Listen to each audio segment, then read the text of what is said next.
Students who major in Arabic studies get to learn about the living heritage of the Arab and Muslim world. And they get to study the traditions and the institutions that make the Arab and Muslim world what it is today. Through their courses in Arabic studies, students develop multiple and different skill sets. They approach it from different perspectives, from the perspective of Arabic literature, both classical and modern, from that of history by studying the lives of people in the past, societies and states and rulers and common people who lived in the past. They also study the material heritage of different time periods in this region.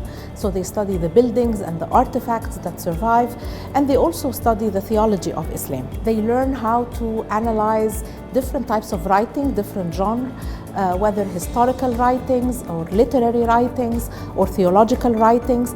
And they also have opportunities to meet with creative writers and authors and filmmakers from the region. They also have numerous opportunities to study on site through our multiple field visits and trips. And they also get opportunities to interact with various community organizations and NGOs that work in the field of heritage management, especially in Cairo. Graduates of Arabic studies have gone on to work in diverse careers in education, in journalism, in publishing, in cultural management, in heritage management, in diplomacy and public service, but also in business and entrepreneurship. In fact, any career that benefits from an in-depth knowledge of the Arab and Muslim world benefits from Arabic studies.